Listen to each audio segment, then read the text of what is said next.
Bai Hua Fofa adalah dharma yang mendalam dan diuraikan oleh Master Ru, menggunakan bahasa sehari-hari, menggunakan filosofi kehidupan, dan menggunakan contoh sederhana di kehidupan sehari-hari untuk menjelaskannya. Di dalam Bai Hua Fofa, kita bisa memahami teori dharma yang mendalam dan memunculkan kembali sifat kebudayaan kita semua untuk mengubah nasib kita. Silakan menonton Bai Hua Fofa Master Ru.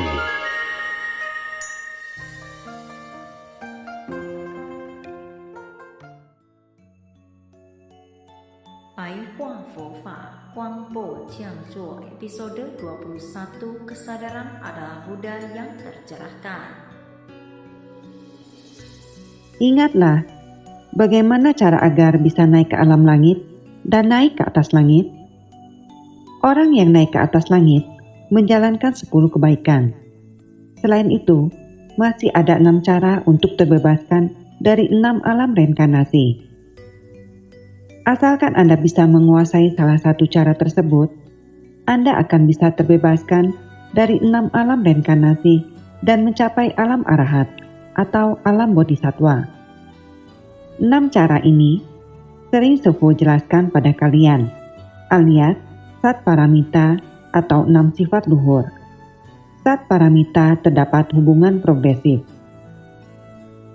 Dari berdana sampai tepi kebahagiaan. Dari menaati sila sampai tepi kebahagiaan. Dari bersabar sampai tepi kebahagiaan. Dari gigih sampai tepi kebahagiaan. Dari samadhi sampai tepi kebahagiaan. Dari kebijaksanaan sampai tepi kebahagiaan. Sepuh beritahu kalian cara yang bagus. Jika kalian bisa menekuni salah satu dari Sat Paramita ini dan tidak membuat kesalahan besar, maka kalian akan dengan cepat mencapai tepi kebahagiaan. Kalian pasti tahu berdana kan? Menaati sila artinya kalian harus menjalankan sila alias jangan berbohong. Jika dulu terdapat anak kecil yang membohongi kalian, apakah kalian akan merasa sedih? Bahkan anak kesayanganmu berbohong pada Anda. Bersabar adalah persyaratan dasar untuk bertahan bagi manusia. Jika Anda ingin bertahan di lingkungan masyarakat, maka Anda harus belajar untuk bersabar. Kalau tidak, Anda tidak akan bisa bertahan hidup. Orang zaman sekarang sangat egois. Bisakah kalian tidak bersabar?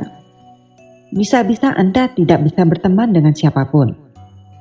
Siapa yang tidak egois di tempat kerjamu? Jika Anda tidak belajar bersabar, tapi Anda hanya tahu dia sangat egois, Anda tidak peduli pada itu dan ini. Akhirnya Anda akan menjadi depresi karenanya. Mengerti? Gigi sangat penting kan? Apa kalian tahu samadhi? Mengapa orang yang berbudi luhur melakukan meditasi? Karena dia tidak akan bersikap gegabah. Meskipun pesawat ditunda, dia bisa membaca 1 lembar Syavangse. Ini adalah ketenangan yang berasal dari samadhi. Ketika Anda melihat orang lain berisik, mengapa keretanya telat? Bagaimana ini? Bus juga tidak datang. Mereka menyebalkan kan? Tapi kita akan tetap membaca parita. Kita tidak akan membuang waktu. Ketika orang lain berdebat, tapi Anda tidak ikut berdebat, bukankah itu artinya Anda memiliki kualitas diri yang lebih baik? Papa memarahimu. Mama memarahimu. Itu artinya papa mama tidak berbudi luhur. Saat kedua orang tua bertengkar, tapi anak mereka berbudi luhur, saya diam saja. Itu samadhi kan? Sekali Anda memasuki ketenangan, Anda akan tahu siapa saja yang berbudi luhur dan tidak. Terakhir dalam Sat Paramita adalah kebijaksanaan. Masalah apa yang tidak bisa diselesaikan oleh orang yang memiliki kebijaksanaan? Ada orang yang sangat bijaksana. Saat dia ada masalah, Anda ke sana saja. Pindahkan ini saja. Minggirkan ini sedikit. Ini juga termasuk kebijaksanaan. Misalnya di antara 6 sifat luhur ini, Anda sangat suka berdana. Tapi, 5 sifat luhur lainnya seperti kesabaran, samadhi, menaati sila, dan kegigihanmu agak kurang. Tapi Anda terus berdana dan tidak melakukan kejahatan. Anda pasti bisa berhasil menjadi busa. Setelah Anda naik ke atas langit, mungkin saja Anda menjadi Buddha berdana. Jika orang tersebut tidak kaya dan tidak gigih, tapi ada hal yang bisa dia kuasai, yaitu bisa bersabar untuk seumur hidupnya, maka orang ini akan menjadi Buddha bersabar. Anda hanya perlu memilih salah satu dan mencocokkan diri. Apakah kalian punya percaya diri? Dikarenakan tepi kebahagiaan adalah dunia yang tidak bernoda. Hanya orang yang memiliki pikiran untuk mencapai dunia yang tidak bernoda, dia baru bisa mempertahankan keseimbangan psikologinya. Apa artinya keseimbangan psikologi? Orang ini sangat baik. Orang ini pasti membina diri. Orang ini sangat jahat. Ini pasti balasan untuknya. Kasihan sekali. Tidak peduli baik atau buruknya orang tersebut, Anda bisa menyeimbangkannya. Master berharap kalian bisa menyeimbangkan psikologi kalian, maka orang tersebut pasti sukses. Jangan sedih dan iri hati, karena orang yang memiliki keseimbangan psikologi tidak akan iri, benci, membandingkan dirinya pada orang lain. Orang yang memiliki keseimbangan psikologi tidak akan serakah. Kita harus menyeimbangkan psikologi kita. Berdana adalah solusi untuk menyelesaikan penderitaan yang ada di dunia ini. Hati kita harus ada ulas asih. Kita harus menghadapi segala penderitaan yang ada di dunia ini. Ketika Anda melihat orang lain menderita, Anda harus berulas asih dan berdana sebisa mungkin. Itu artinya, Anda harus membagikan kepunyaan yang bisa Anda bagikan. Mengapa ada orang yang hasil berdananya tidak baik? Anda demam ya? Rumah saya ada obat. Obatnya sangat banyak. Saya akan membawakannya pada Anda besok. Keesokan harinya, dia membawa 1 botol. Sekali dia melihatnya, obat tersebut sudah mau atau sudah kadaluarsa. Anda harus membagikan obat yang belum kadaluarsa untuk orang lain. Anda harus membagikan sesuatu yang baik untuk orang lain. Anda harus menguntungkan yang tersesat dan membuatnya terbebas dari penderitaan. Berdana secara materi adalah untuk mengubah penderitaan orang lain menggunakan harta kekayaan untuk mencetak buku kebajikan. Berdana secara dharma adalah dengan cara menasihati semua makhluk. Apa itu berdana dengan memberikan perhatian? Itu artinya kita memberikan kehangatan dan perhatian kepada orang lain yang menderita. Kita harus memberikan bantuan saat ada orang yang menderita, agar orang lain bisa mendapatkan ketenangan.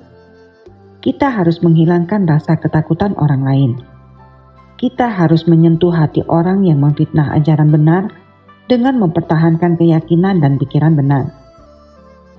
Menaati sila adalah menaati sila dengan disiplin untuk mengurangi wujud yang menyeramkan. Apakah kalian melihat wajah kalian atau pihak lawan ketika berdebat? Apakah wajah pihak lawan yang berdebat dengan Anda jelek? Jelek kan? Jika Anda tidak bisa melihat wajah orang lain, maka lihatlah wajah orang lain. Dengan cara yang sama dia melihatmu. Menaati sila bisa menyucikan raga, ucapan dan pikiran Anda. Bagaimana agar Anda tidak membuat karma buruk? Yaitu dengan cara menaati Pancasila Buddhis. Sang Buddha pernah berkata bahwa setelah beliau mencapai penerangan sempurna, Sang Buddha menyadari bahwa hal yang dianggap benar oleh manusia ternyata berlawanan dengannya. Hal yang dianggap benar dan menyadarkan bagi Buddha malah dianggap buruk oleh manusia. Contohnya mereka hanya mendambakan keserakahan. Dharma menganggap keserakahan adalah racun bagimu. Ada berapa banyak orang yang jatuh ke dalam masalah karena uang? Setiap hari kita mengejar popularitas, tapi Buddha malah menyampaikan kepada kita agar tidak tergoda oleh kekayaan. Tergoda oleh kekayaan dan kebahagiaan duniawi adalah bibit penderitaan yang Anda pupuk. Bukankah begitu? Orang yang minum arak dan menjadi tergila-gila dengan arak, pada akhirnya organ hatinya rusak. Merokok membuat parumu rusak. Pria yang genit tidak ada yang berumur panjang. Ginjalnya pasti bermasalah dan sakit-sakitan. Sang Buddha mengharapkan kita untuk menyadari bahwa dunia ini adalah ilusi. Dia bukanlah wujud nyata. Kebenaran yang disampaikan oleh Buddha tidak bisa dipercayai oleh manusia. Itu karena manusia lebih ingin mempelajari keinginan duniawi. Itu artinya nafsu keinginan, egois, dan lawan dari pengetahuan dan kesadaran yang benar. Oleh karena itu, mereka tenggelam dalam lembah pandangan sesat dari 3 kekotoran batin. Bagaimana Anda membabarkan dharma yang begitu luas dan ajaib kepada semua makhluk? Banyak orang yang berkata, "Mengapa praktisi Buddhis begitu bodoh? Kalian tidak makan makanan laut yang segar, tapi kalian malah memilih vegetarian. Bodoh sekali ingin makan vegetarian. Kalian harus bertahan. Jika kalian bertahan, maka orang lain akan mengikutimu. Benar kan?" Sufu berharap kalian bisa seperti cincang busa, sama seperti tongkat yang tertancap. Ketika orang lain melihatmu, mereka akan berjalan memutar. Jika kalian hanya pohon atau bunga kecil, Anda malah akan diinjak begitu saja. Orang lain akan terbawa oleh keyakinan kuat milikmu. Banyak orang yang vegetarian dimarahi dan dikomentari oleh suaminya. Seiring berjalannya waktu, suaminya malah ikut vegetarian. Selanjutnya Master akan menyampaikan apa sebab jodoh Buddha terlahir ke dunia ini. Buddha datang ke dunia ini karena sebab jodoh yang besar. Apa tujuan Sang Buddha datang ke dunia ini? Beliau datang untuk membantu dan menyelamatkan kita. Beliau ingin membangkitkan, mencontohkan, menyadarkan, memasuki. Keempat kata ini memberitahu kita bahwa Sang Buddha datang ke dunia untuk membangkitkan. Kai artinya membangkitkan. Apa yang harus dibangkitkan? Kebijaksanaan kita. Selanjutnya, apa arti Daisu? Itu artinya mencontohkan atau mencerminkan. Beliau melepaskan identitasnya dan melenyapkan karma buruk semua orang. Itu karena semua makhluk itu sama. Yang ketiga, apa artinya Wu? Itu artinya beliau ingin membangkitkan kesadaran kita. Apa itu Ru? Beliau ingin kita semua memasuki jalan kebudaan. Buddha datang ke dunia untuk hal penting ini, yaitu membangkitkan, mencontohkan, menyadarkan, memasuki. Sang Buddha mengharapkan kita untuk melenyapkan ketidaktahuan dan memunculkan sifat luhur Buddha. Mengapa kita harus memunculkan sifat luhur Buddha yang sudah kita miliki? Banyak orang yang berkata, orang ini berhati nurani, orang ini tidak berhati nurani. Sebenarnya semua orang memiliki hati nurani. Dalam Dharma, hati nurani disebut hati kebudaanmu. Setelah orang berselisih, dia akan berkata, apakah Anda memiliki hati nurani? Buddha membabarkan Dharma untuk semua makhluk. Beliau menyelamatkan semua makhluk dengan berserah kepada jodoh dan tanpa membedakan. Kita sering berkata harus belajar menjadi pribadi yang tak tergoyahkan. Apa arti 8 unsur di sini? Pencapaian, kehilangan, fitnahan, pujian, ejekan, penderitaan, kegembiraan. Begitulah yang tertulis di Tripitaka. 8 unsur ini adalah faktor luar yang terbentuk untuk menggoyahkan hati manusia. Sang Buddha pernah berkata, orang yang mengerti kekosongan tidak akan bisa tergoyahkan. Mengapa demikian? Itu karena hati mereka tidak mengandalkan 8 unsur ini. Apa saja 8 unsur tersebut? Master akan menjelaskan secara singkat pada kalian. Sang Buddha berkata, jika orang tersebut bisa memahami kebenaran duniawi ini, yaitu kekosongan, Orang yang bisa memahami kebenaran dunia ini disebut orang kosong. Segala ajaran tidak akan menggoyahkannya. Segala nafsu keinginan yang buruk tidak akan merusaki hati kebudaan Anda. Mengapa demikian? Itu karena orang yang memahami kekosongan tersebut tidak mengandalkan 8 unsur tersebut. Dia tidak mengikuti 8 unsur itu. Sang Buddha berkata, apa saja 8 unsur tersebut? Itu adalah hal yang Master bicarakan pada kalian tadi. 8 unsur adalah pencapaian, kegagalan, fitnahan, kehormatan, pujian, ejekan, penderitaan, dan kegembiraan. Anda harus belajar untuk tidak tergoyahkan. Apakah kebiasaan buruk kalian ada di dalamnya? Begitu kalian dimarahi oleh orang lain, kalian langsung berbalik marah, bukan? Sekali ada keuntungan, kalian langsung serakah, bukan? Sekali menghadapi kegagalan, Anda langsung hilang semangat dan jatuh sakit. Sekali dipuji oleh orang lain, dia langsung lupa diri. Anda sangat mirip bodhisatwa. Dia merasa sangat mirip dengan bodhisatwa. Bodhisatwa diakui oleh orang lain secara jujur, bukan malah berbohong. Tidak ada gunanya orang lain memujimu. Ketika Anda diejek dan menderita, Anda harus belajar untuk tak tergoyahkan. Terima kasih telah menyaksikan pencerahan Paiva Pova Master Lu Chun Hong. Bergembira dalam Dharma bersama dan menyelamatkan makhluk yang berjodoh.